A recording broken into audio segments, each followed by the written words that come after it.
Thank you, Emmanuel. I'll start maybe quickly with some introduction slides. And, or not. Yeah.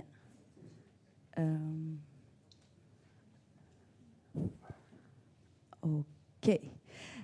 So the previous panel was very high up. We'll go back a bit down to earth. So before we begin, I'd like to bring us down to really the discussion down to earth, literally, because the ecological reality is clear. We are part of the Earth's living systems, and yet we are systematically dismantling these systems. So we need to, let's say, going back to the discourse of defense and security, we need to defend nature as well, to secure the livelihoods on Earth. So that's why there's an urgent need for information, to bring health back to ecosystems and to people who are part of those ecosystems. And there's also, yeah, sorry. There's also an urgent need for action. Very quick introduction in the nature restoration regulation. Some of you are part of the working group of FIRST, some of you are deeply involved in the work, so you might not need this. As Emmanuel mentioned, a year ago, more or less, the nature restoration regulation was adopted. Its goal is to restore ecosystems across the European Union, so both land and sea. As you can see in the pie chart, there are 7 fields of action, plus a goal of planting 3 billion trees, so that's Article 13, but there's like a list of articles here with different domains. And what is interesting is that, yeah, there are binding targets and also specific targets. So you'll have 20% of the EU land and sea restored by 2030, but as well some specific goals, for example, restoring 25,000 of rivers to free-flowing state. So what experts agree upon is that turning this regulation into a real opportunity, national restoration plans must be ambitious. They must be also well-funded, so not only supporting restoration and efforts and incentivizing landowners and users, but also avoiding financing harmful practices. So looking at the timeline, where are we now? So nature restoration regulation has been adopted. That's good. Another thing that has been achieved relatively recently is the adoption of uniform reporting format. But as you see from the timeline, most of the steps are still ahead. So there's still a lot of work to do. There are public consultations that have been there. The agenda is really depending on country by country. So the steps happening at various levels. But at the same time, yeah, countries are now working on developing and coordinating these national restoration plans. So a lot of is still ahead. That's why I would like to introduce the panel. I'll go back to the panel slide.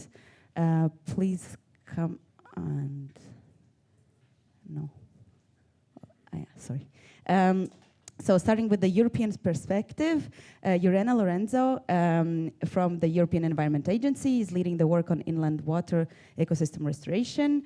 Robin Schutz, a scientist from the German Federal Agency for Nature Conservation, and Roseline de Letrange, our indirect host today, an architect, landscape architect and urbanist, planner at Bruxelles Environnement Leef Milieu Brussels, the environmental administration of the Brussels capital region. So thank you all for being part today. As we call you within the Earth observation community users, so we're very excited to have you here.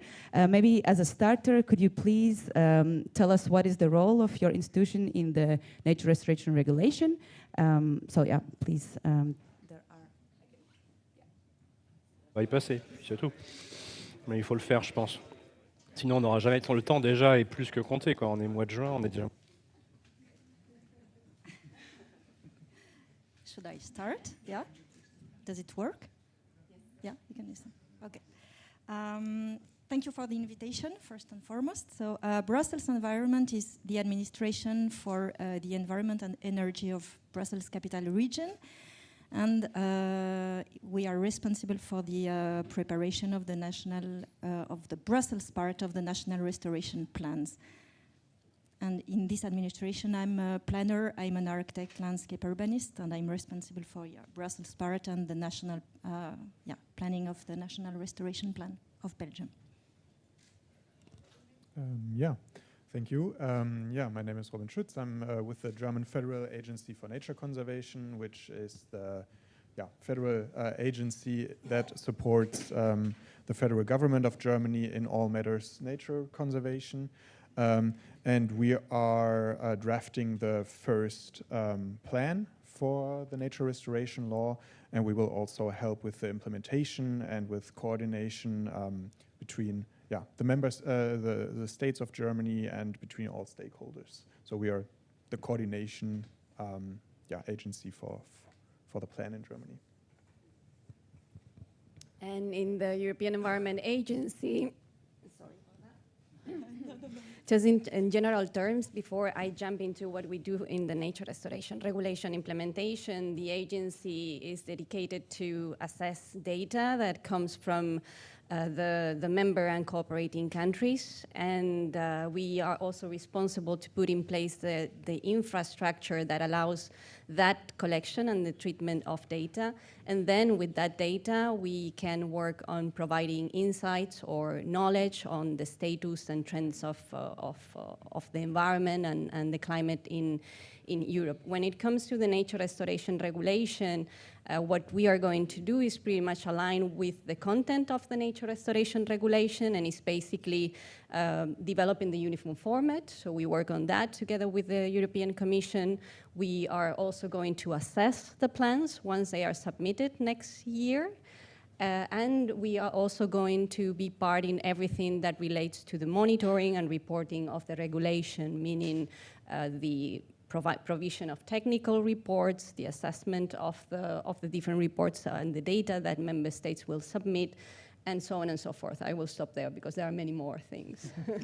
Thank you. I'll continue with a question to you, actually. So, as we've heard, the drafting of the national restoration plans is a huge undertaking by all member states, and EEA has a key role here in supporting to draft these plans and providing technical information. So, what role do you see for Earth observation already now, or potentially in the future?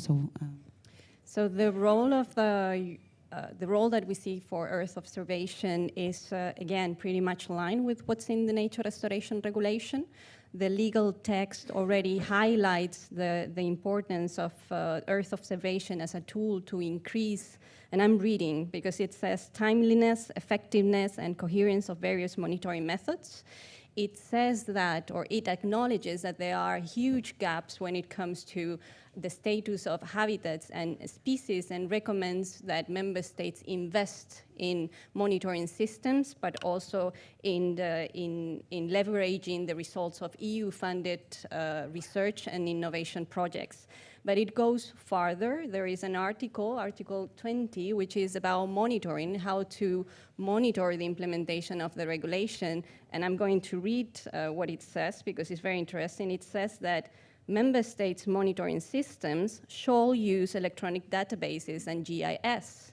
And these systems shall maximize the use of data and services from remote sensing technologies, Earth observation, or in situ sensors and devices. So the role that we see in the agency for Earth observation is as an enabler, and an enabler for harmonized, consistent, and coherent data that can help with the policy implementation, but also policy alignment, which is the connection of different policies.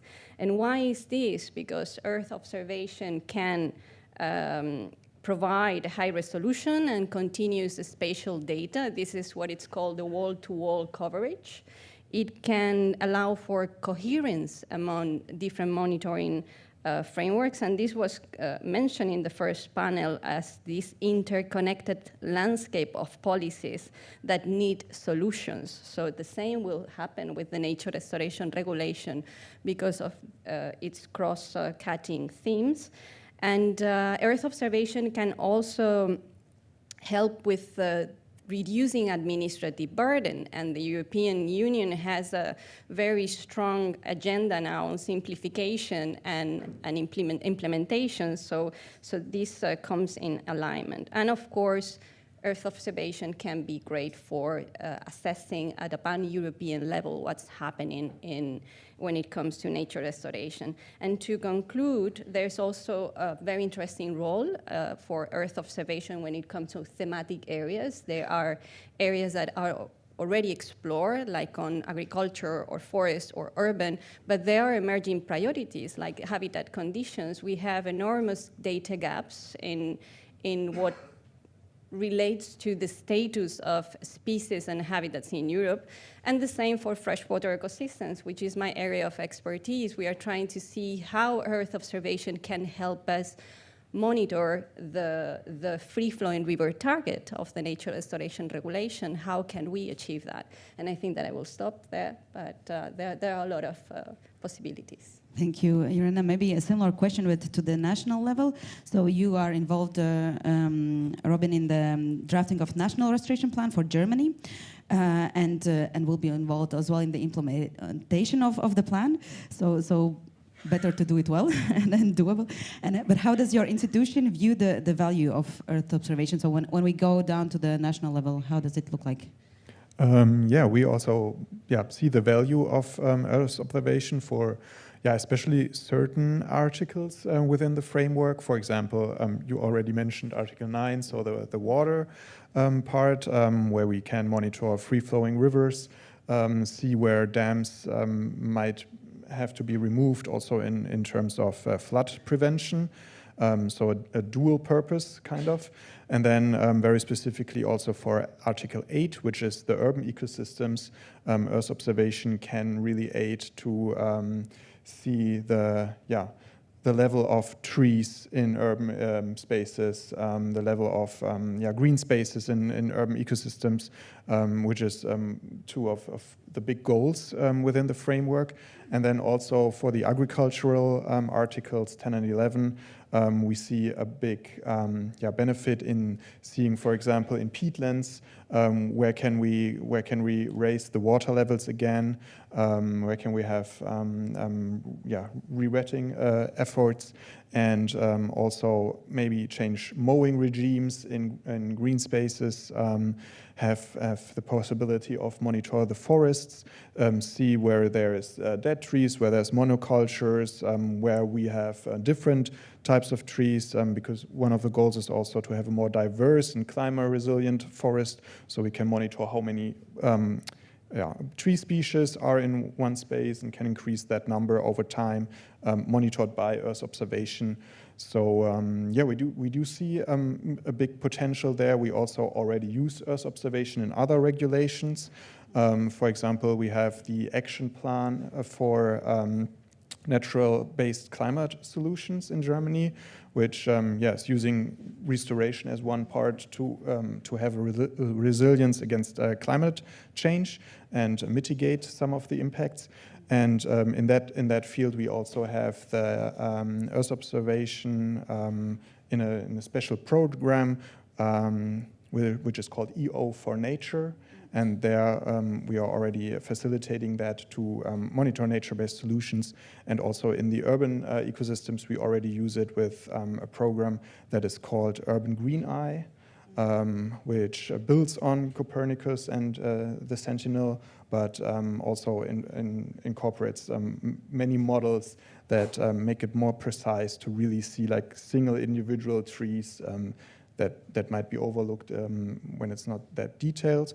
And we are also in a project right now looking into peatland restoration, where we really look into how wet the soil is and how the efforts we are making to bring back peatlands are working, and we are monitoring that over the soil water levels. We already use it in Germany a lot, but we see the big potential for the nature restoration regulation to bring that even in more fields than it is already. Okay, great, thank you. Maybe now we'll take a very quick Slido break. I saw that the first poll has been launched. Maybe we can see the result already, and also invite you to do not forget. Okay, great. So the first question was, what are the main challenges of a smooth relationship between the EU, industry, and public administration? So I'm happy to report that getting to know each other is part of the aim of this session. So good that we're already working on in the right direction. So yeah, do not hesitate. Lack of networking opportunities. There will be a break, a lunch break even, I think, at one point. So don't hesitate. And now we will move back to our panelists. Rosaline, already Robin touched a bit upon urban as among the sectors that could be interesting for the Earth observation use. There are nature restoration regulation includes significant measures for cities and urban areas on increasing urban green spaces, tackling challenges associated with urban heat islands. What are the challenges of implementing nature restoration regulation for urban areas? Many. So first we have it will be maybe a little bit technical, I'm sorry, but I'll try to be clear. So first we have to determine urban ecosystem areas. And for that, the regulation gives us two methodologies. And they can have potential contradictory effects on the no-net loss of urban green objective of the regulation. So the data mandatory for the regulation as a baseline poses challenges. We can use the Eurostat grid-based to identify urban green and then define the urban ecosystems, but it's not always accurate, and sometimes we have urban center or clusters, pixel covering rural or peri-urban areas, and this can generate urban sprawl as the balance for a non-net loss will be calculated at the scale of the entire urban ecosystem and not only the built fabric. And we can, of course, choose to use local administrative units, so it's another methodology rather than the remote sensing pixel approach.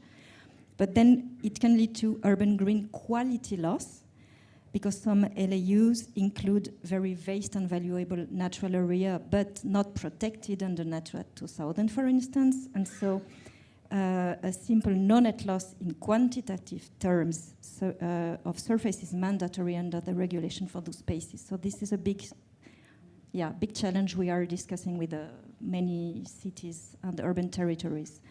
Then there is a challenge regarding the complementary data eligibility that we can use. We may need supplementary data to monitor, as you were mentioning, from 2031 onward, the increasing trend in urban green and tree canopy cover. But it's not easy to meet actually the European requirement of, and I'm reading also because it's really precise, precision, accuracy, and consistency over time and space. And it's very tricky, including for economic reasons for municipalities and for small regions and small countries. Then I have more technical challenges. So the resolution of current images, they may be inadequate in urban areas, actually, because natural spaces are very fragmented, and there is a very heterogeneous and complex mix of built and urban areas. Then interpreting satellite images requires actually specialized expertise that all municipalities don't have, and so they need field work to validate the results of the satellite image, and this is a burden. We have some environments are more complex to interpret, such as green roofs, synthetic sport pitches, urban agriculture and stuff. Then we do have problems with some atmospheric conditions at the time the images were taken, and that can influence the interpretation of the results.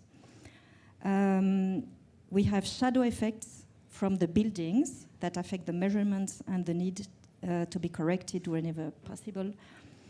And then mapping urban heat island, which is a first step to identify urban greening priorities, can have biases, whether temporal, because they capture midday temperatures when the contrast is often lower at night, or they can show land surface temperature and not air temperature, which is what actually people feel. And then we have a third and fundamental challenge with remote sensing, because it's mainly used for measuring areas and quantities, but not yet really for measuring diversity or ecological quality, as needed for the monitoring of this Article 20. So monitoring the habitat of species, the pollinators, the structure of habitats, the vegetation layers, the good ecological condition, which is connectivity, for example. The differentiation between permanent and temporary herbaceous is also tricky. This is also real for agricultural ecosystems. Or sometimes we had in Brussels surprises because LIDAR qualified a mature cornfield as a small wood for the canopy cover. So this is a problem. So a few examples. Yes, thank you very much. Let's move maybe then to the freshwater ecosystem restoration. And Irena, as work begins on drafting, what are EEA's key challenges, and do you see any trends in terms of needs and requirements across member states, maybe specifically in the freshwater ecosystem restoration? Okay, thanks for that question. Challenges, again, are many, also for us, but I think that the challenges I'm going to present are shared by not only the EEA, but also by member states. And we can start with the development of the plans. So the development of these huge, long-term, measurable plans is per se something I cannot even describe it. It's going to be a huge thing. And then from our side, what we are also seeing as a challenge is the aspect of timeliness, meaning that how can we ensure alignment with the data availability from Earth observation in this case and the planning schedules, so we can integrate those into the plans and also the reporting, and that's kind of an issue that we are trying to look at.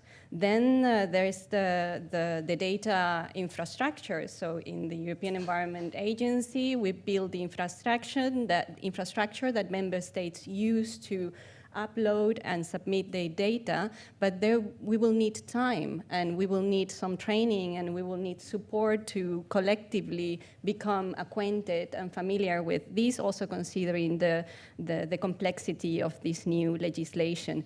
And another one or several ones that will come after the plans are out there relate to the production of analytical products, and this was mentioned in the previous panel, and I found it very interesting the way that it was put, that it was said that actual valuable solutions, so we need analytical products from Earth observation that are really useful for monitoring, and that's a challenge now because we have tons of products, tons of solutions, but they are not analytical or are not kind of final to be used. And this is the case for habitat condition monitoring. Then there is the issue of compatibility across member states that is also an issue for several legislation. How can we, once the plans are out there and we start receiving data, we can compare what's going on in Europe to do this cross-European analysis. And another one that I would like to mention is the issue of alignment of the cross-cutting themes of the nature restoration regulation. We are talking about agriculture, water, urban, climate, disaster risk reduction. There are a lot of topics in there. How can we align this with existing legislation so we don't overlap, but we try to find synergies? And I can provide you an example of the nature restoration regulation with the common agricultural policy, where we have similar indicators. So how are we going to tackle that? And to mention then about the trends in terms of needs and requirements, because I found this question like the most interesting one, so I developed it a bit more than the others, is that so we see an urgent need to close the data gaps. We saw, I can give you the example of the Water Framework Directive. It's a legislation that has been considered fit for purpose, but we are still seeing huge data gaps that don't allow us to see what's going on. And the same is kind of happening with the different nature directives, that we are lacking data. We don't know what's happening with the habitats and the species. So there is kind of a risk that the same happens with the nature restoration regulation. So there is a need to acknowledge that and to cover that gap.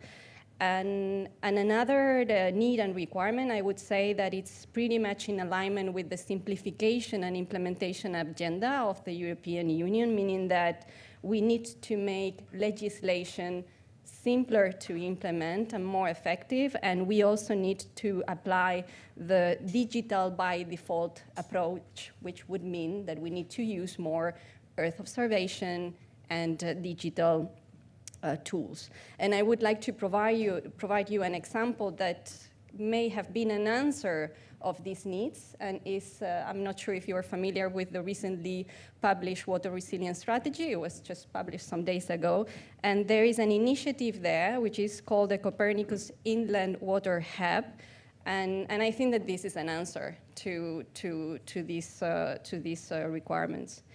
And the last need and requirement, that it's not only across member states, but, well, it's a European requirement. It's related to the need to assess multi-benefits of nature restoration.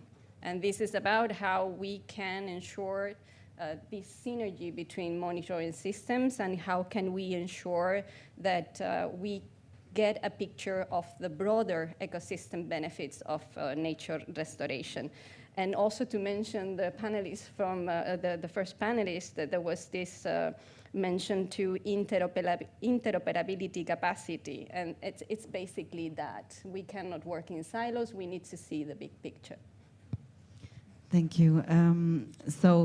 We will continue with the next question and actually go a bit down from the European level to the national, because of course there are challenges at the European level for aggregation, but then many countries have also challenges within the countries. So maybe Robin, you could comment, what are the challenges within Germany?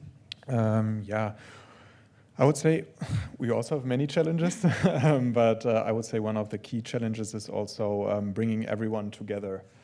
Because this regulation is such a broad one, which is definitely the right approach, that we are looking at the ecosystem as our environment that we live in, so it incorporates everything around us. But that, of course, brings challenges because, Germany loves rules, as we all know, and therefore everyone, there's certain responsibilities that are in different departments. So there's a department for agriculture, there's a department for waterways, there's a department for nature, there's a department for urban planning. There's different departures on the national level, but then also Germany is a federal state. So in every state of Germany, there's the same structure we have on federal level, again, 16 times on state level. And harmonizing everyone and getting everyone aligned is a major challenge that we are on a very good way. But before we can actually work on implementation and on the actual planning, we had to bring everyone on board. And that is a major challenge. It's a good thing that everyone has their interest represented, and that on local level everyone is also being considered and has to plan and bring in themselves and their views. It's a major strength, because we can ensure that then when we have a plan and when we have the regulation, everyone is on board, but the way towards that is challenging. Then, of course, financial challenges also always remain. We have heard that also in the first session. We live in times with a variety of different crises that are all expensive, and so we cannot neglect the nature and the climate change. We have to put money into that, but there's also, of course, other things that demand a lot of money right now. So that is also a challenge. Thank you. And for Belgium, what would be maybe the main points that you would want to highlight as challenges? Well, probably kind of similar than Germany's as a federal state. So the approach is not politically approved yet, but we are currently drafting the plan in a collaborative and complementary way between the 3 regions and the federal state, because the environment is a regional competency and the federal state is competent for the marine ecosystems. And so a very delicate challenge we do have is the use of different data sets, if they are accepted, of course, by the Commission for the monitoring obligation, because we have very different territorial patterns and realities, and also different actually political priorities between the regions. And so our monitoring focuses and methodologies are different. And the homogenization to have a national level is a very, very big challenge.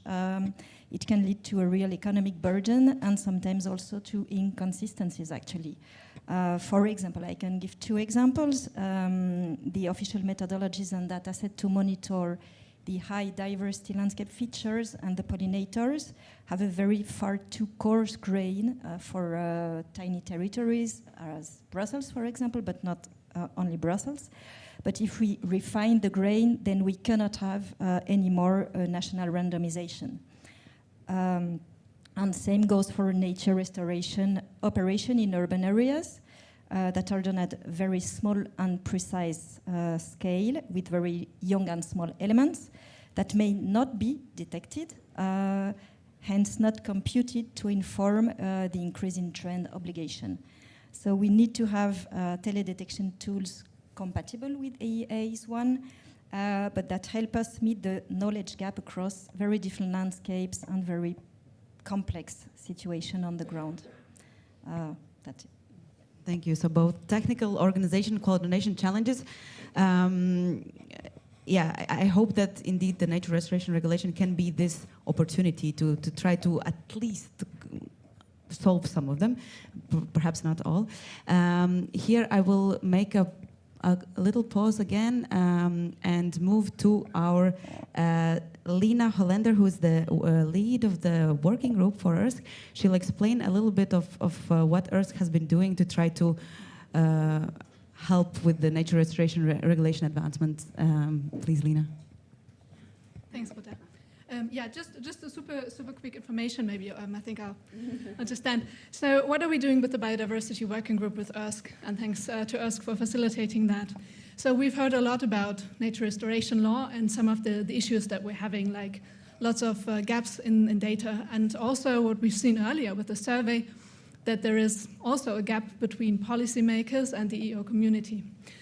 And we're trying to tackle that. So what was the idea, and what are we doing in the working group? So we had a look at the nature restoration regulation, and we extracted all the indicators that need to be monitored by the member states. And then we had a look at all the Copernicus services, and that was amazing work done by the EARTH team. And we tried to map out for all the indicators which indicator can be monitored by Copernicus services, and what can be done by the EO community. So where is data available, both in terms of revisit times, accuracy, but also resolution. And then we also mapped services against that, so the analytics part of things. And this is supposed to be kind of a service for policymakers, but also for member states. And I now have a little call to action for the community that is present here. So if you are part of the EO community and you would like your services, your data, and so on to be part of this overview, then please reach out to me or my co-chair, Louis, or to anybody in the EARTH team, and we are happy to bring you on to what we're doing. If you're part, on the other side, of any of the agencies, such as the EA or any policy-making body that we have, please also spare some time to provide feedback on what we're doing. Because this is not supposed to be like a blind exercise. We really want to create value. And we want to help member states and also the EO community to bridge the gap. But we really need feedback on our work. So if you can provide any of that, then please get in touch. Thank you very much. Thank you very much. So we are arriving slowly towards the end. I've checked that we do have some questions as well in the questions and answers. But I'd also like to launch the last poll, which is more or less an open question. So after everything that you've heard here, do you have maybe some suggestions to panelists? Maybe you have a solution to a problem that they have been describing. This is we do have already some answers there. That's great. So please, and then the other, maybe before we go to the last round of the wish list, I'm noticing that there's a question on whether the implementation of the nature restoration law would be growing the market for high resolution 3D airborne data despite the availability of public satellite-based imagery. Is there? I cannot answer that. No. Unfortunately, I'm not a Copernicus or Earth observation expert, but I can pass this to my colleagues that are the experts. I have no clue. I'm sorry for that, unless you... And then I think for the necessary ground reference data, it has been discussed that it's quite a costly operation in general to do. So here the question is, how could we provide this reference data needed? More finances, more teams, more. Are there any solutions there? If this relates to in situ data, because in situ data is something that we talk quite a lot, because Earth observation cannot go just alone without in situ data. And this is one of the challenges that I wrote down, but I didn't mention, that how we can align the two. But the question is, how can we provide the necessary ground reference data at sufficient quality to power Earth observation? I don't think that, I don't have an answer for that, honestly. It's too technical. Any challenges, so in getting good satellite-derived maps, do you have any specific comments on that? Maybe somebody else from the panel as well? One thing I heard is that, of course, we need a lot of open data that can be also used by small players or smaller players, not Brussels necessarily, but like smaller villages also, because they usually, in Germany at least, they don't have the same access to these data as the federal government, for example, has. And then the state government has a little bit, and then when it goes down to the actual cities, actual towns, it gets less and less. Also the expertise on that level gets less. So we really need to ensure that the data and the access to the data is on every level where it's needed. And maybe in relation with the work that we are doing in the agency on the free-flowing rivers. So one of the main challenges we are looking at EU Hydro, is a product of the Copernicus Land Monitoring System, and we would really like to use it at some point as a monitoring tool to see if we are achieving the targets of river connectivity and restoration of floodplains. But the main challenge that we are facing is that we don't know where exactly are all the barriers, and we don't know how we could harmonize the data we get from different data sets and feed into this EU Hydro. So once these barriers are being removed, we can slowly get a better picture of this river connectivity. Thank you. Maybe we can have now a look at the answers for the suggestions. So it's the poll answers tab. We'll have to wait for a second there, because I saw that there were some already, seems so there were some suggestion. So participatory mapping as a suggestion. Helping fill lack of expertise and technical holdings at local, federal, and level. Can EU USPA offer services to process data? The same algorithm for all. Could be as a subscription service. So that's maybe a question to Edward here. EO has limitations and advantages, yeah, considering the trade-offs. Space for cities, mentioning PCP-wise, with the more locally funded research projects like Digital Waters.